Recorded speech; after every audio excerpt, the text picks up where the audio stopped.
Douglas, speaking of the petition and the protesters and so on, they are miffed that you are insufficiently concerned about the plight of Palestinians. They think Palestinians ought to have a state, that Palestinians are being brutally mistreated by Israel. Why shouldn't Palestinians have a state? I mean, I suppose that people are annoyed because some people are annoyed because I actually, as a writer and journalist, decide to see things with my own eyes and actually go to see the things I'm talking about and writing about. Not every journalist these days follows that rather basic rule of the trade, but my belief is that if you're going to write about something or talk about it, you've got to see it and you've got to know about it and see it straight up. I went to Israel as soon as I could after the 7th of October because I believed accurately that, first of all, the world was going to pass over the atrocities of that day too soon. And secondly, that we were probably going to see people deny it pretty soon and get on only to what Israel was doing in response rather than what had happened. And I think recent months have borne that out. I still challenge anyone who says they want a ceasefire to, first of all, tell me if they turned out one day in any city to demand the thing that would cause a ceasefire now, as it could have done on the 8th, which is to return the hostages. And my belief is that if by proportion of population a similar atrocity had been carried out against this country, if Australia had lost 6,000 people in a day to terrorists and 1,000 Australians had been stolen into captivity from their families or from being at a music festival, I would expect Australia not to lie down and simply take that. I would not expect Australia to listen if people said that Australians didn't know how to look after their own people. I would expect people to have sympathy for the people of Australia in their plight, and I expect that basic decency for Israel too. The question of the Palestinians is definitely on a lot of people's minds. It's on my mind. It's on everyone's mind. It's on the minds of the IDF. It's why they're fighting an incredibly difficult door-to-door war in Gaza. It's why they're losing hundreds of their own troops. It's why they're fighting on the ground and losing very brave men and women every day to booby traps, snipers, and much more. I do not agree with the international calls for the Israelis to stop at 75 to 80% of the operation having been completed. As Benny Gantz, one of the war cabinet in Israel, who'd be a likely successor for Netanyahu, said the other day, there is no point in putting out 3/4 of a fire. You either put out the whole fire or you don't bother. There is no point in seeing a burning house and putting out 2/3 of the fire. You haven't put it out. So how do you put it out completely? You have to completely dismantle the leadership of Hamas. So that's the first one.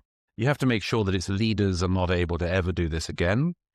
If you're taking a more expansive view of what the fire isn't just Hamas. I mean, the fire is this sore, so this open wound that is the predicament in Gaza and to some extent Spain. I don't think that is. I think there is a regional fire starter, which is Iran, the Iranian revolutionary government, which has been terrorizing the people of Iran for 40 years now, and 44 years, and which is stoking as much trouble as it can across the region by funding Hamas, by funding and arming Hezbollah, in destabilizing Lebanon, funding the Houthi militias in Yemen, which are firing at British and American naval vessels and sank a British ship 2 weeks ago, bribing the South African government successfully to take Israel to the International Court of Justice.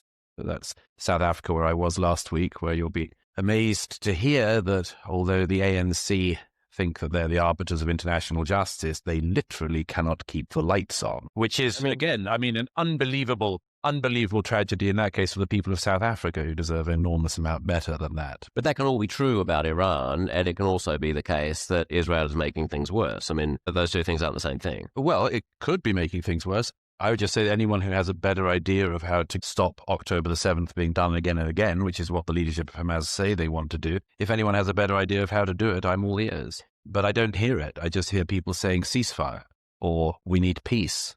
Yeah, genius. Tell me how you would do house-to-house operations in an area where 1 in every 2 houses has arms in it or military munitions, where every time the soldiers go in and check for booby traps and look for the entrances to tunnels in the tunnel network or look for RPGs and so on. They don't bother anymore going, or haven't done for months, going straight to the main room. They go straight to the children's bedroom because that's where Hamas make sure the tunnel entrances are. I was speaking to a major in the IDF the other week in Gaza who said that just the day before he'd overturned the cot in the baby's bedroom and there was a rocket-propelled grenade. If anyone knows how you achieve the necessary military objectives of stopping this happening again, as I say, all ears. But I think it's one of the, war is horrible everywhere and always, and I've seen enough of them and enough of it up close to be able to say that. But this is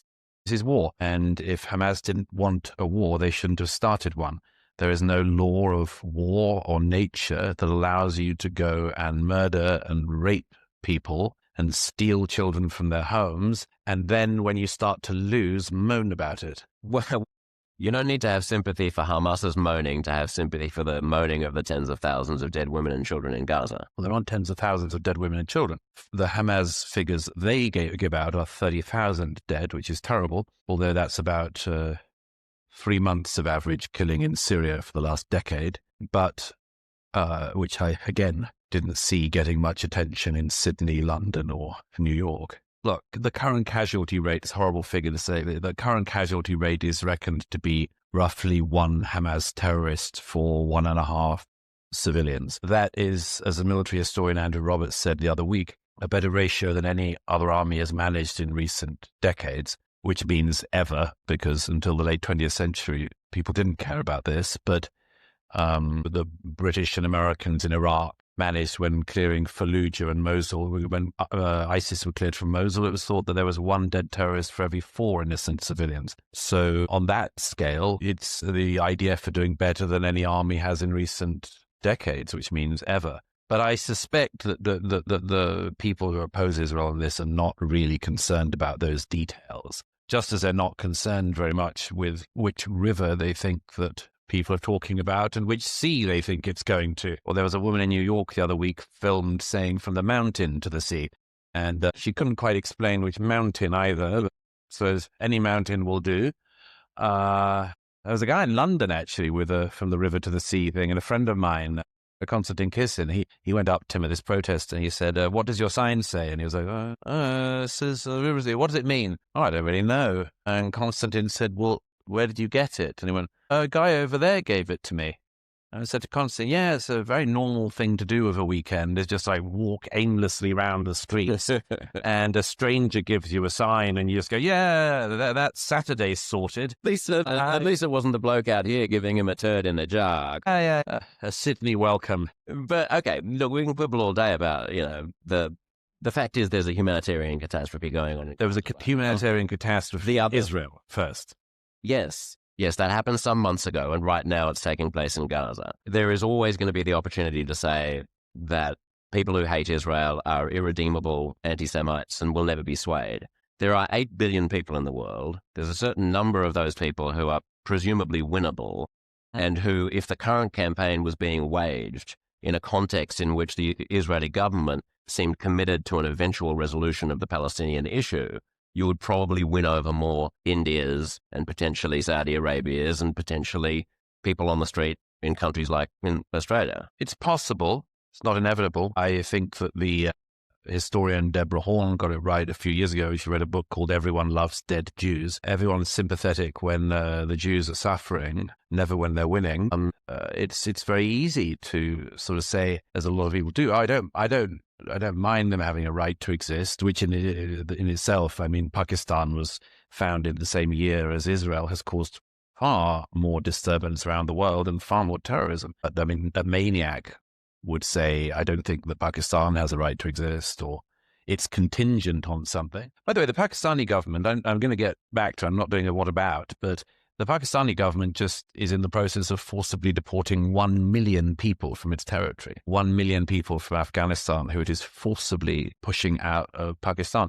Have you seen one camera film that? Have you heard one person even murmur about it? No, nobody cares. Nobody cares unless it's Jews doing it. And you can definitely win over some right-thinking, sensible, sane people who might watch the national broadcaster in any given country in the West and think, this is just horrible and can't it just stop? And I understand that, but I would also ask them to have sympathy for an incredibly difficult situation. After all, it's understandable that they might be, let's say, careful or cautious about handing land over to Palestinians when they know what happened in Gaza after 2005. I was in the middle of the Gaza Strip in November or December, and I said to her, I was with an IDF colonel, and obviously because I'm from England, I can only do small talk in such circles. And I thought of asking him, what do you do? But I knew, so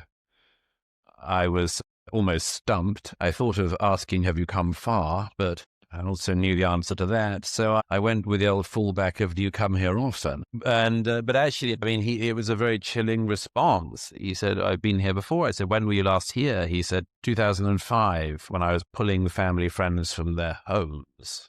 Israel completely withdrew from the Gaza in 2005, handed it over to the Palestinians. The Americans and others said that there should be elections in Gaza. There were, in the totally bliss for the Palestinian Authority and others. No Jews, all ours. International community pours in billions of dollars of funding. They have the opportunity to build a state and all of the goodwill of the world. The Gazans vote for Hamas, and then Hamas kills its opponents in Fatah and throws them off buildings, shoots them in the back, drags their bodies behind trucks through the Gaza and rules it for the next 18 years, which of course is the length of lifespan from birth to the end of formal education. 18 years, they could have created a new generation of Gazan Palestinians trained for a great life, to have the life that they could deserve. And no, Hamas didn't do that.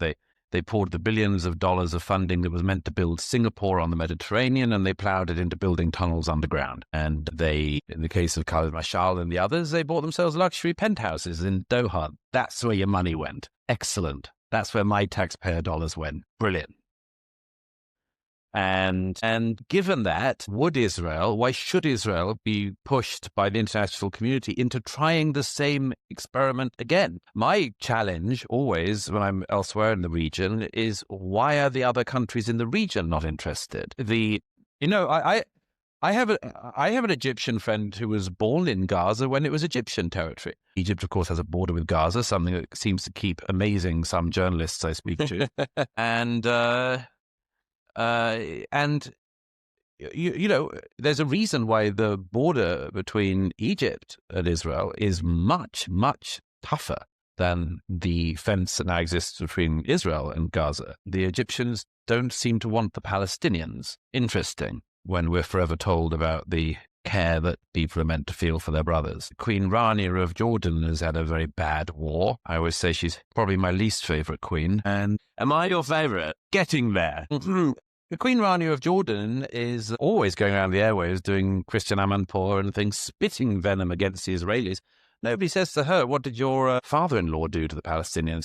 The answer is, killed them. 10,000 in a couple of days, the late King Hussein managed. And again, a lot of that should be their responsibility too. If the Jordanians wanted to help, they could do things like saying, actually, we will make sure that the West Bank, Judea and Samaria, are safe zones in which it's not possible to put rockets. Because after all, if the Israelis do give the West Bank in some part to the Palestinians, the Palestinian Authority, they would expect the same thing that happened with Gaza. And I was up there again recently, and I mean, everyone talks about the West Bank as if it's straightforward, and it isn't at all. There's a reason why the Palestinian Authority don't have elections anymore, and why Mahmoud Abbas, the head of the PA, is currently, 18 years into his first 4-year term, which, as a level of Vladimir Putin would admire. And there's a reason, which is that 75 to 80% of the Palestinians in the West Bank polls say that they would vote for Hamas. And so it's very, very complicated. I don't say it's easy, but it's very complicated. And I think that at the very least, other democratic liberal states should have sympathy for a country in the situation that Israel is in. I mean, I repeat, if this country were being for 18 years rocketed by a nearby neighbor, and you'd been constantly, your young children had all their lives had to grow up with a bomb shelter in their house that they routinely had to go to, I think you would be very careful about listening to advice from people who weren't sympathetic to your plight. Of course we would. Of course we would. It's also possible that in the heat of grief and possessed by revenge, we'd make bad decisions that we would rely on our allies to give us counsel on. Which ally would you listen to? Name one. Chuck Schumer. Interesting selection. I mean, I think you could listen to allies, but I think it's to get to the substance of the point, because hang on, let's go. Name the country that you would listen to if Australia's national security was at such risk. You were being put through horrors and terrors, your children being stolen, your women being raped, your men still held in captivity. Which country would you trust to know more about your security than you? Well, I'm not kidding about Schumer. I mean, if you're talking about the highest-ranking Jew in American history who has a lifelong dedication to Israel, who has bona fides up the wazoo, who broke with his own President Obama over the Iran deal and backed Israel over Obama in opposing the Iran deal, who came out, if people don't know the news, came out this week and last week and said, and I quote, Netanyahu has shown zero interest in doing the courageous and visionary work required to pave the way for peace. Even before this current conflict, he won't engage responsibly in discussions for a day-after plan for Gaza. Now, this week, Israel designated more than 2,500 acres of West Bank land for more settlements. Smotrich, the hard-right finance minister, said, and I quote from him, even as there are those at home and abroad who seek to cast doubt on our right to both Israel and to Judea and Samaria, we're advancing settlement. So the Israeli government is basically saying from the river to the sea, it's all ours. No. The Schumer is saying, guys, you're going to lose us. With respect, Smotrich, I must disagree with his politics. Smotrich is not saying that what you would have under that plan would be the world's ugliest border, as Zippy Livni, the former foreign minister, said. If you travel around the West Bank, there's some places where clearly they're going to remain Palestinian, some places they're clearly going to remain Israeli. You'll have some even more bizarre version of the current border, which effectively exists. Then the West Bank the areas of the West Bank that are Palestinian are pretty much run by the Palestinian Authority. They have their own budget. They have their own almost everything. They have their own police force. Yes, but the people like Smotrich have no intention of that ever becoming a state demilitarized or otherwise. I think that there is enough consensus across the political board in Israel that means that it is perfectly possible at some point, if it was understood that the Palestinian Authority actually didn't want to cleanse the West Bank as well, that you would have some kind of agreement. The point is simply that in any case, it's the wrong time to be talking about it. It's so strange that after October the 7th, people like Secretary of State Blinken immediately said, this is why we need to double down on the two-state solution. Why? Why? To give another state after a massacre and reward another act of terror? No other country had to do this. In fact, when every other country I can think of has suffered terrorism, on an infinitely lesser scale than this, we never just gave in to them. Quite the opposite. We always said we won't give in to terror. When the IRA were bombing London in my childhood, Margaret Thatcher's view was always the same, which is we will never give in to the terrorists. And the more they do violence, the less we will give in to them. I think. But what if a cycle of brutality creates more terrorists? Well, it can do, but the only alternative to that is to not do anything when you're attacked, which is not viable. No, there's an alternative, which is you try to get Hamas in the context of providing a long-term plan as well. Well, you don't rule out saying that. You can't say the Palestinian Authority isn't going to run Gaza, the international community isn't going to run Gaza. Therefore, there's just going to be a nation of Gaza in perpetuity. Netanyahu has published a plan of sorts. It's quite a thin plan so far, in my view, but it is a plan. It is a plan he came out with last month. I mean, this is a very, very difficult problem, and it's very live at the moment. But there are lots of very, very difficult problems in the world. And I find the single-minded obsession on the Palestinian question, I agree that some people have a noble motive for it, but I think it's strange at best and misguided at worst. And the reason is that there are lots of people in the world who don't have states, okay? The Kurds don't have a state. I've spent plenty of time with the Kurds in Iraq and elsewhere. They do not carry out suicide bombings against civilian targets. They do not behead women. They do not go out on massive rape sprees, but they don't have a state, and the international community doesn't seem to be dedicated full-time to giving them one. Why? I don't know, other than this question again of why the obsession about the Palestinians. All my life, well, certainly since Oslo, I always heard this same foreign policy consensus from Australian politicians, from British politicians, from American politicians and others. They always said the same thing. They said, solving the Palestinian-Israeli problem would unlock all of the other problems in the Middle East. All my life I heard this from left and right. First of all, by the way, obviously not true. Obviously not true. There could be a Palestinian state with its leadership based in Ramallah, as it currently is, tomorrow, and Yemen's economy would still suck. Okay? Economy of Yemen would not boom just because the Palestinians had a state. Just because the Palestinians had a state, the mullahs in Tehran would not suddenly stop hanging gays and give women equal rights. It's it is a problem in a very difficult region, but it's not the problem. And I would say with Chuck Schumer, I mean, look, I respect Chuck Schumer. I think he comes from a tradition of the Democrat Party, which I think is on the way out slightly. But we'll get to that. But I think myself that it's absurd and rather disrespectful for anybody in that kind of office to tell another democratically elected leader that they should go. I don't think it would be very polite or kind if people started telling Australians that, you know, your prime minister should step down because of something that America didn't like, although there could be some. I'm not going to tread on local politics. I understood his intervention to be less inserting himself and more trying to caution Israel and American Jews about his colleagues in the Democratic Party, and to say that, listen, if I'm the one who's saying this, you're losing the rest of us.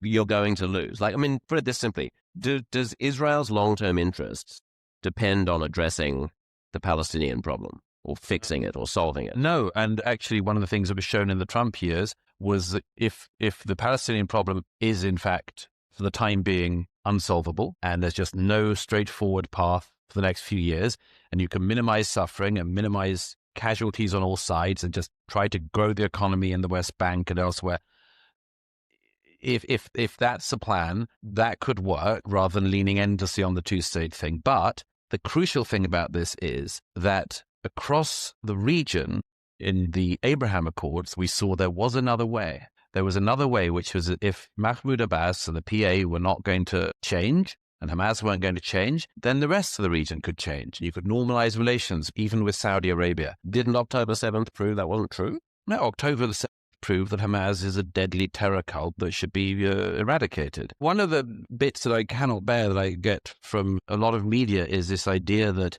as it were, the Palestinians have no option but to do October the 7th. It's a profound insult, not least to the Palestinians. Plenty of people are benighted in the world. The GDP of Gaza is not bad compared to much of the region. Life expectancy for a man in Gaza until the beginning of this war was a little bit higher than the life expectancy for a man in the east end of Glasgow. Okay? It's interesting thing to note. And I honestly do believe that all of this excuse making, which I hear, and it is, and this isn't from the people who just are hot for Hamas, the excuse making of people who say things like, well, the situation in Gaza is so terrible that of course they have to sometimes break out and rape women. I don't buy that.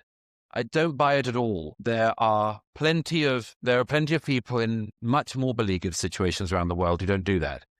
And, you know, I mean, recently we've had, again, these obscenities that the comparisons people make with Israel, which in my view are almost always determined to do only one thing, which is to wound Jews, which is to say that it's a concentration camp in Gaza, or that it's like the Warsaw Ghetto. And I'm like, yeah, because with the Warsaw Ghetto, if a Jew escaped, the first thing they did was beheaded and raped.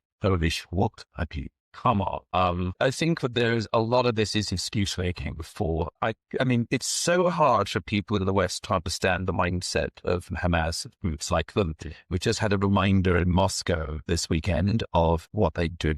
It's very hard for people, it seems, in the liberal West to believe that some people actually mean it when they say they love death. And if you watch the footage of the GoPros that Hamas had on the 7th of October, and I've seen all that and much more, I can tell you that the one thing that is most staggering to me still, I mean, somebody said to me afterwards, was there anything that surprised you about the footage I saw and the bodies I saw that Hamas created on the 7th? And I said, only really one thing, which was the glee of the attackers. I've never seen a terrorist group or an army rejoice in their savagery like that. And that is something which is a death cult.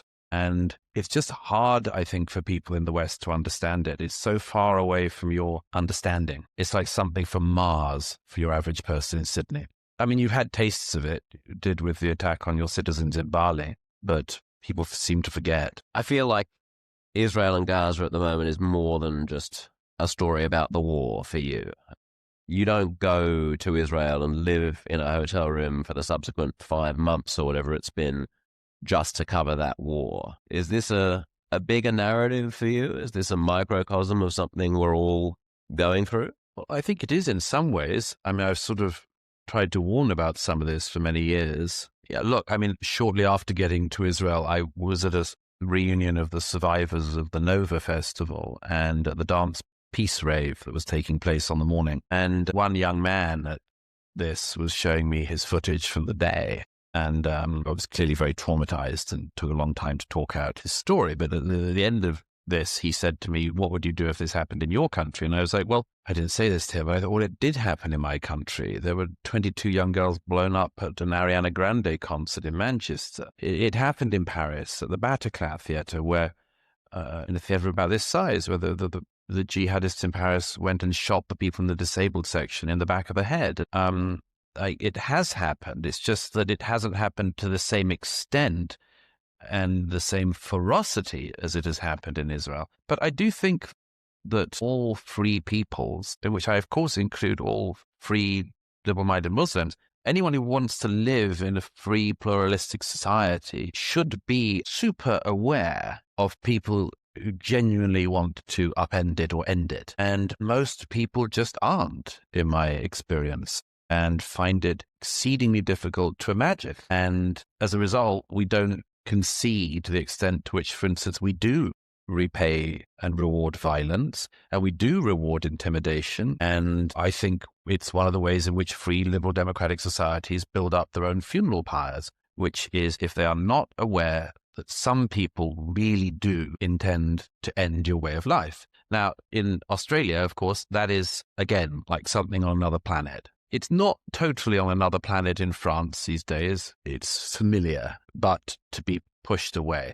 In Israel, you just can't push it away anymore. You know, one of the things I would say to Chuck Schumer and go is just like, you know, every single Israeli politician would do what Netanyahu has done, because nobody, left, right, center, could not respond in a very similar way. What we would do in our countries in this situation has yet to be seen, but I think, you know, one of the things that has happened since the end of the Second World War is this sort of extraordinary, wonderful peace dividend we've had. You know, a couple of generations now where, thank God, young Australians haven't been sent off to war. Young British men haven't been conscripted to fight. I think sometimes your society ends up forgetting the preciousness of what you have, and the most precious thing of all, which is peace. It's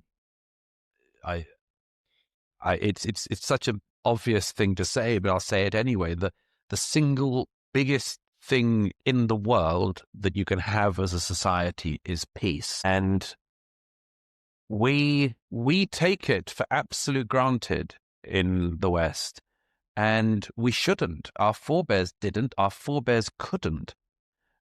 So yes, I do see it as being a microcosm of some other things, but by the way, with a sort of important and rather positive twist, which is this. I mean, the year before this one, 2022, I was in Ukraine with the Ukrainian army when they were retaking territory from the Russians. And by the way, nobody was saying that Ukraine should stop. Nobody. Everyone wanted Ukraine to win. And they weren't talking about proportionality or anything else. But I was in Ukraine in the fall of 2022. And one of the things that struck me very much was that there was a poll in America shortly after the invasion of Ukraine asking Americans what they would do if America was invaded in the same way as Ukraine had been invaded by Putin. And only just a majority of American voters said that they would stay and fight. It was about 50, And I think it was just about a majority of Republicans and just about a minority of Democrats. And the rest said, obviously, or didn't say, but they obviously would hot-foot it to Canada, assuming that Canada wasn't doing the invading. And I remember thinking, but when I saw that poll, I was stunned. I just thought, what? Earlier this year, the British defense minister said that if Russia does win in Ukraine and, goes on to invade the Baltic states, and I was in Latvia and Lithuania last summer, and they are very, very fearful of precisely that. That is not a world away for them as it is here. The British defense secretary said if that were to happen in NATO countries, we would have to trigger Article 5, the all for one, one for all clause, and it would mean that we would have to probably conscript young British people into the army. And there was a poll, the American one, asking young British people, would you fight for your country? And about 30% said maybe, or kind of, yeah, I might do, like whatever. And, I just thought, and there are several ways of looking at that, of course. One is that you never know until events occur, do you? But I thought about that a lot after both those polls. And one of the thoughts I had was, first of all, by the way, if you live in America at the moment like I do, you can't help thinking, well, actually, if you've been told your whole country is racist, rotten, only to be defined by slavery and is bigoted from the beginning, why would you waste your life for it? If you're a young Brit brought up to believe you're awful and a colonialist for some reason, and an inheritor of slavery and empire and things, and the country was rotten, why would you give your life for it? Sarah asks, where are the moderate Muslims? Why are they powerless, either deliberately or indifferently, during times of radical Islamist conduct? How can they be empowered? Look, it's a very good question. They're there. They are the first victims of the jihadists and are, as a result, very beleaguered. I think it requires a certain amount of walking, not against necessarily the tide, but walking against, people with Kalashnikovs. People don't realize, I think, very often the violence is just so successful. It's a horrible, horrible fact in our societies that a free society, an open society, is ill-prepared for a person with a gun to enter the room and say, you want to talk. You can get an awfully long way. And the closer that is in proximity to your circle, to your family, to your loved ones, the harder it is. But it's got a little bit easier in recent years. In the last 20 years or so, I've noticed that people have spoken up more from those communities. I remember 20 years ago, there was an event at the University in London where a young man stood up at the Q&A and said, as a gay Muslim, which is one of the very few I actually respect, and the whole place descended into a riot. He never got his question out. He was taken out by security. That's changed a bit, actually, and I think there are more. I think there are more free thinkers. I think that actually, and you see this slightly anecdotally, but also I've seen it in Iraq and other countries that have been put through really terrible Islamist violence. The young generation growing up underneath it really don't like it. Obviously, there's some who do, but it's quite an inoculation, actually.